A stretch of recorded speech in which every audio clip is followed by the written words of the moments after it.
2025 seems to be the year of price increases for the entire video game market, and you don't have a lot of cash to spread out, and you have to be very considerate of what you spend your money on. So today, I'm going to let you know if Monster Hunter Wilds is worth $70 of your hard-earned cash. Keep in mind, this review is being done after 100 hours into the game. Monster Hunter Wilds is my second entry into the Monster Hunter universe. I have had the pleasure of playing Monster Hunter World and finishing it, or so I thought. Looking back, I didn't even finish high rank or master rank, so man, I'll have to go back to fully complete it. For Monster Hunter Wilds, I made sure I made it all the way to the end. So I did, making it all the way to Hunter rank 100. Fully completing the game and endgame as of now, as Monster Hunter is known for getting constant title updates, introducing new monsters, and mechanics. So I will be playing every title update because this game is actually really good when it works. While console players seem to be having a blast with little to no issues playing the game, PC players are having a mixed experience with the PC port. The benchmark test for PC seems to not matter, as players are having huge fidelity issues or major crashing when playing. Even for me, I have to set a bunch of my settings to low to even make the game playable with the frames. One friend of mine I played with would constantly crash, having the game crash on him after an hour, even with a great rig. This can be quite disappointing, as this game has had a peak player count on Steam of 1.38 million players, making this Monster Hunter's biggest success commercially, but not critically with PC players. I personally only had minor issues at the beginning of the game, but I was soon able to fix it by micromanaging a lot of my in-game graphical settings to optimize my playthrough. I went with more of making sure I had more frames to be able to react quicker, and less focus on the graphics, because even with my i7 and 3060 Ti, my rig was also struggling as well with a bunch of the textures and the graphical output as well. But hey, I was actually able to play it pretty well. But still, the performance issue is very, very weird. The PC port is just not optimized very well, and apparently Capcom was aware of this as well and decided to release it anyways because their fiscal year was ending March 31st. And Corpo's got to make sure that bottom line looks good. While I do understand why they did this, it doesn't make it any less scummy. Do I believe Capcom will fix it? Yes, I do, but we shouldn't be at this point in the first place. So console players, you're all good, but PC players, proceed with caution. If you're unfamiliar with the concept of Monster Hunter, you serve the role as a hunter in the Hunter's Guild. You explore across different continents throughout the series, on various expeditions researching the world, and hunting any animals perceived as a threat. Accompanied by a handler, in this case your handler Alma, who authorizes you to hunt these animals, as you can't hunt them without authorization, otherwise you would have another hunter on your ass. When she does this, I feel like the Winter Soldier when he is given his activation code. Alma, please just give me a reason. I am foaming out the mouth to drive my giant sword into these monsters. Daddy needs a new pair of pants. Throughout the story, you'll be given some arbitrary reason for killing these creatures. But in the high ranks, the name of the game is literally Monster Hunter.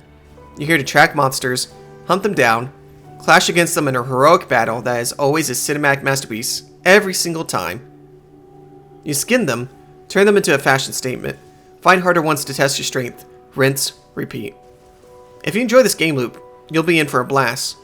But as of now, it does get a bit repetitive in the in-game. At least for now, I know that's going to change in the future. This game understands what it is, and the developers curate the game to meet that desire and to improve upon it every single game. Making it more fun to fight them, improving mechanics, coming up with new monsters for you to test your weapons against, and also giving you new tools to fight them. It sounds like such a simple premise, but has layers of complexity that make it so replayable. Especially if you want to get a group of 3 other friends to jump a monster. This is a good example of a game improving on the niche it is already set in, without fully compromising its initial vision. You have 14 main weapons to choose from that can have 8 different elemental damage types that you need to pick to counter what you're currently fighting. I've tried all of them for a decent portion of time, with some of them taking a lot more of my hours because they're a lot more fun. If you hear me hazing your weapon, don't take it to heart, because not a single weapon is bad. Every weapon can be used to its full potential. It is your choice if a weapon is bad. Don't let me or anyone else tell you otherwise. The Greatsword is exactly what it sounds like. It's a giant sword that is slow, but can dish out a lot of damage. You can also offset the enemy, which counters specific attacks that can knock them down, giving you a window to deal more damage. The Greatsword can also block for a short time as well. Greatsword does take some time to master, as you need to instinctively know when you can get a swing off and when you can offset strike and block. It's very impressive, and I can always rely on it to get the job done. I just don't recommend it when going against fast enemies. It's more usable against the slow or giant enemies like dragons. The sword and shield isn't anything too fancy. It does a moderate amount of damage as you're able to land hits constantly. You can also block lots of attacks, so a lot of people choose this because it's reliable and will get the job done even though it's not a really flashy weapon. A lot of people get hate for using this, but I like the simplicity of it, and sometimes you just need to get the job done and you just need to be perfectly balanced as all things should be. Hammer mains are a whole different breed. I know because I made it frequently. The only thing in a hammer main's mind is bonk. You wake up to bonk, you prepare to bonk, you eat bonk, you sleep and dream bonk. All that fancy switch axes and gadgets don't mean anything to you because you'll just simply plunge in the monster to submission until one of you KOs, and it isn't going to be you. The hammer is extremely reliable, and you'll dish out loads of damage while constantly knocking the enemy down for more free hits. The longsword has a wide arc and reach for those that enjoy being a dynasty warrior or just think it's really neat. It's currently one of the metas as has a perfect balance between damage and speed of use. If you got this bad boy, you will without a doubt sever a tail every single time. I really enjoy it, and if you want to dish out some consistent damage, this is the way to go. It's also extremely stylish when playing. The lance is for those who simply refuse to die. You want to be the tankiest bastard out there and refuse to go down. The lance provides so much block and damage reduction, and with the right builds, you can be nigh unstoppable. The low damage doesn't bother you because you'll simply outlast your opponent. A win is a win. I was able to solo Tempered Arcveld with this without being carded. The gun lance is similar, but you figured why not add some more damage by turning your lance into a BFG? Who even thinks of this? A gun on a lance. I love it. I used it for a while and got great results. I was able to dish out a modest amount of damage while keeping myself generally safe. Give it a shot, I think you'll like it. Dual blades I started to really fall in love with. At first I thought I wasn't doing that much damage with all the small numbers, but then you start adding all those numbers together, and I was outperforming a lot of my other playstyles. It's easy to use, stylish, and you'll be able to evade so many attacks. It's rewarding to play, and you should not knock it until you try it. The switch axe is really impressive as it switches from blade to axe, and also does elemental damage. It has crazy offsets from what I've seen, and every switch axe user will spread the love about the switch axe like it's gospel. It's extremely adaptable, and once you master it, you can counter just about everything. The charge blade I really enjoyed and used all the way through low ranks. Building up energy with your sword attacks and executing all that energy into a wild saw blade is insane, and it was so much fun using it. If you like switch axes, you'll like the charge blade. The insect glaive is very cinematic with being able to jump around like a madman and constantly mount the monsters. It does have a very high minimum skill ceiling, but once you learn it, you'll be doing a lot of damage mostly from breaking monster parts and dodging most of the damage. My problem with Insect Glaive is I tend to get main character syndrome, then start making mistakes because of how cool I look using this. Hunting Horn mains are very rare, but are extremely powerful. Not only do you do a very high amount of damage surprisingly, this on top of all the buffs you give to yourself and the group. Do not sleep on Hunting Horns, as they can make the fight so much easier, and they bring such a great vibe to the game. Bow is great if you want to keep the enemy at range while doing a lot of damage.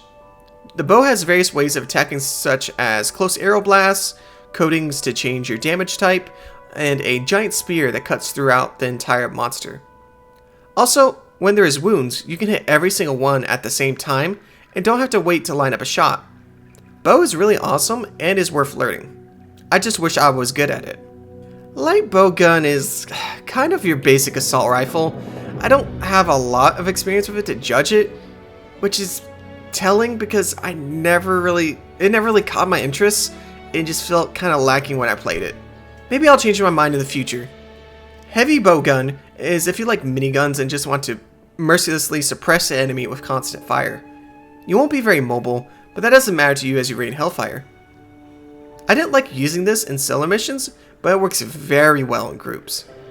You'll be able to choose your weapon very shortly into the story, after you spend at least an hour or so customizing your character. This game's character customization is extremely in-depth, and it's amazing seeing the extensive variety that players have done with their characters, ranging from Iron Man to Squidward. This is perfect especially for a game where your fashion ends up becoming a big deal to you in the future. If I'm going to be slaying monsters, I need to be slaying this outfit. You can even transmog items from previous rarities, so you can customize the perfect fashion statement. I know this is Monster Hunter, but eventually becomes Fashion Hunter. Every monster you face is very unique in how they fight, what they are resistant to, what damage they do. After hunting each one at least once, you'll unlock a journal entry explaining all of the weaknesses of the monster. You can see if they take more slashing or blunt damage, if they're resistant to any particular element, and if some status effects work better against them than others do. Most monsters do say they are weak to a particular type of damage, but as of now, it seems like most of the extra elemental damage you'll do is mostly capped out at like 2 stars of extra damage that they take from the element. The star system is explained as in like the more stars that are in the notebook for that damage type, the more damage they take. So the game will recommend an element that makes sense to the enemy, for example water against thunder, ice against fire, so on and so forth. But in actuality, the stats in the notebook show very minimum change from what I can see, except for a couple monsters here and there. I would like to see more monsters actually be weaker to certain element types, and not just say they are through damage recommendation. Like a Arkveld saying he is weak to Dragon Blight damage, but then if you go into the dragon damage on the monster field guide, it only shows 1 star. So why do you recommend dragon damage when it's 1 star? It just seems better to do paralysis or something like that, in my opinion. You will also see in the journals that different body parts of the monsters are either breakable or severable. You can break certain parts for specific resources that you'll need to unlock better weapons and armor, and severing things like tails can dramatically change the fight into your favor. You also have to consider sometimes you need to sever tails for roughly a 12% chance at rare resources. Learning about the monster's weaknesses, their strengths, what their movesets are, they're all part of the process of being a great hunter. As you master your weapons and fight these monsters more frequently, the more knowledge you have to understand your capabilities and how you can appropriately combat your current enemy. Not only is your knowledge of your weapon and enemy important, but so is your environment. There's several different maps to play through, with various monsters coming in and out. Each section has a set of monsters that traditionally go through the area, that are tied to the map. Later in the game, you'll have some various monsters from the other sections thrown in there just to mix things up. This is important as you'll need to learn the routes of these monsters so you can hopefully have your target engage in a turf war and hopefully take some extra damage while giving you a moment of respite if you are struggling and need to down a health potion. There's also various environmental hazards you can use against enemies such as stalactites, dropping pillars, or things like flashbugs to disorient them. With a combination of your knowledge and situational awareness, you'll get faster and stronger at completing your hunts. You can even jump on monsters' backs and start slashing away like a madman. You can also now use the new focus mechanic when fighting to aim your attacks, which tremendously changed the game, especially with greatswords. You use focus strikes to target wounds that are highlighted in red or blue, where you can execute these wounds to do extra damage and have a cool animation. Also, the ability to have a mount to dart out trouble is instrumental. The time of each hunt is reduced dramatically compared to previous entries due to this. You can also sharpen your weapon and take health potions while riding so you don't feel vulnerable. You can chase these monsters down as they move between regions, and you can also harvest various resources from the mount on the go. There's also a camp system where you can have select camps along their paths. You can quickly refill your inventory or eat to top off your stats and your health and stamina. Everything is set up well to facilitate you being quicker at these hunts. The only limit is your own skill and experience. There's no unfairness to the fights as everything the monsters do are properly choreographed or signaled. So after a while, you'll notice the little tells monsters do to give you feedback info of what comes next. Also, if an attack would cart you, there's a very clear red flash to warn you to get out of danger. Capcom has done a tremendous job of improving their hunts release after release. I'm going to go back to fully finished World, and I know it's going to be bittersweet because of how many upgrades Wilds has compared to World. The different regions you explore are all very biologically diverse, and are such beautiful sights to behold. There's even a weather system that dramatically changes what monsters you'll fight, and if part of the map will be changed. For example, on the plains, if a sandstorm comes, you know a lightning storm will follow, as well as the arrival of the apex predator, Ray Dow. Seeing the changes to the weather, what monsters are migrating, it makes these regions feel authentic and so lived in. It's all technically open world, as there's connection points between each map. You won't really use them except once for the story, because you can just simply teleport. But it's neat Capcom is getting to the point of having an almost fully open world, and not just sectioned off. The game loop is simple. Identify what you're hunting, begin the hunt, kill or capture the monster, collect its resources, and the resources throughout the map. Return to base to get better gear, and identify the next hunt. It is repetitive gameplay, but executes it so well that it doesn't get stale. I will say, if it does get stale, it would be the endgame right now, because as of now, you're kind of just fighting the same monsters again and again. Like, you can only fight Arkveld as many times as possible, until it gets kind of old.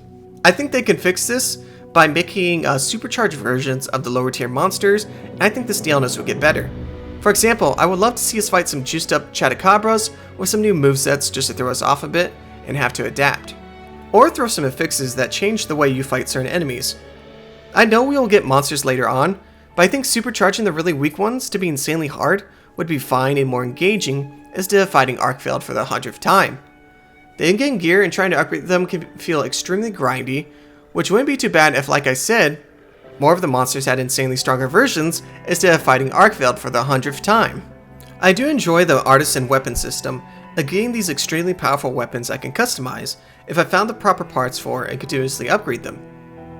It works really well, and I enjoy just making artisan weapons instead of having to go through the long trees of some weapons.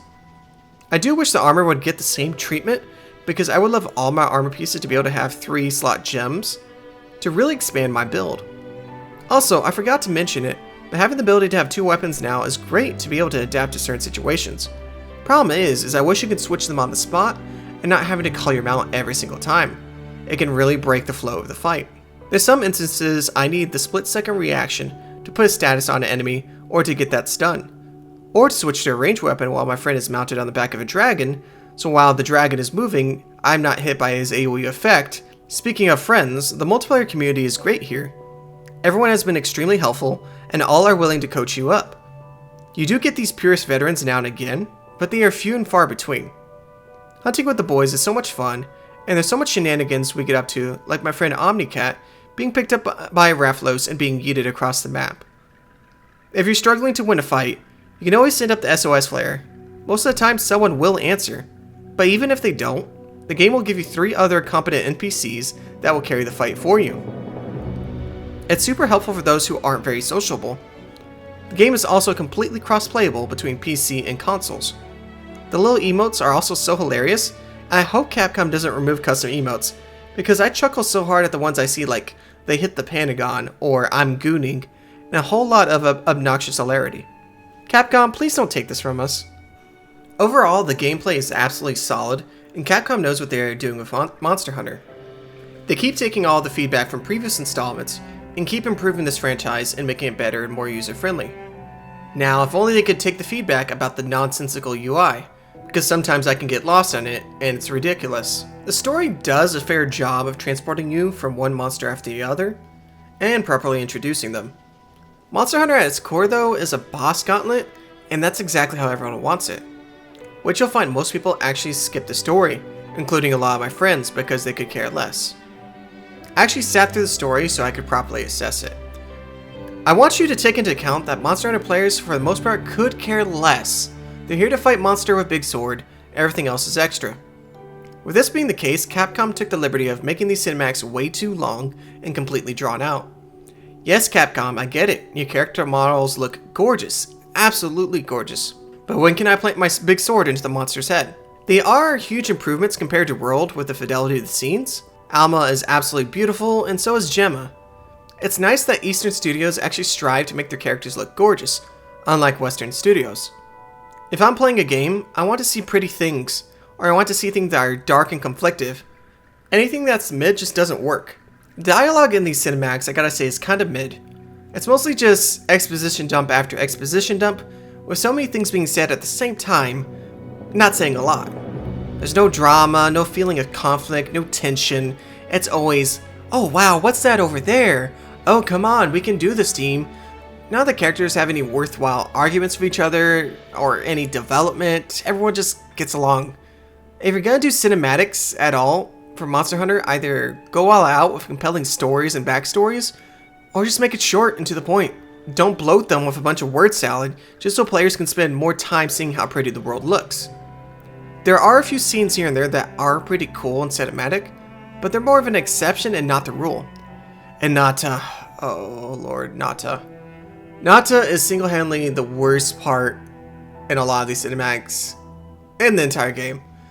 I don't find him to be compelling at all, just whiny and annoying. And I get it, he's a kid, but that doesn't mean I want to see all the whining and annoyingness all the time. Like, if there's a kid, to be fair, if there's a kid in this situation, yes, I would be freaking out, yes, I would be emotional. It doesn't mean the player wants to see that all the time, in every single scene. And it's weird, because in the end, he flips on his ideals so quickly in the weirdest and cringiest U-turn ever. He does redeem himself by gathering out all our materials for us, but man, every time he was on screen, I also attempted to hit skipped. I actually did a few times because he was just so annoying, man. The idea of his character isn't bad, it's just the way it was executed. There's a better way of doing this. The main story plays through 3 chapters with an okay ending. Nothing fantastic, but it works. And that's when you realize you were playing only on low rank. If you're new to Monster Hunter, surprise, the real game begins. Chapter 4 through 6 are high ranks, where you take everything you learn from the story, and are for the most part let loose to go out and hunt and explore the world. There are side quests you will need to do to advance past your hunter rank to unlock harder fights later on, but don't be discouraged because your rank will still go up even if the number won't move. You'll just have to finish certain side quests to proceed further. These quests will test your new limits, with sometimes fighting multiple monsters at once. You'll also learn different mechanics like fishing or capturing, or improving your Palico cat's performance in combat. Palicos are the cutest thing ever, and it's so nice to see people base them off their real life cats, and some people base them off cats that sadly have lost in the past. It's very wholesome and adorable, and as long as you make sure they speak cat and not human, because when they speak human it's very creepy. I prefer the mouse. Okay, so we've talked a lot about the story, the performance of the game, and how the gameplay loop plays out. So, is Monster Hunter Wilds worth your $70? Well, that depends on you. If you're a console user and you love the gameplay style of Monster Hunter, I would say it's absolutely worth the $70. If you are a PC user, that's where it gets kind of hazy. I do think the gameplay experience is a lot of fun and enjoyable if it works for your PC. So PC players, you gotta proceed with caution to make sure your rig can actually handle the game. Because even with what I got, which I think is fairly decent, it's not top of the line stuff, I still have to play in low settings just for it to not look like crap when trying to fight. I still think the game is worth it, and it's a lot of fun, just you might not be playing at the highest fidelity, even though PC is supposed to be master race. Well, my PC is not the master race. The poor optimization feels very inexcusable despite the fun I've had with the game. I really loved Monster Hunter Wilds and enjoyed every second of it. I do wish the endgame has more to do, but I will play the tile releases as they come. As I wait, I'll be going back to finish Monster Hunter World in all its finished glory. So that's it, that's my thoughts. What did y'all think of the video? I hope y'all are liking the new format. I'm going more based off whether something's actually worth your value now, and not if it's like recommend, not recommend, whether it's any star rating. It's just gonna be based like, hey, is this worth the value of your wallet? And I hope y'all really enjoyed it. Make sure you click all the buttons. I really appreciate y'all. I love y'all. And as always, come be my neighbor.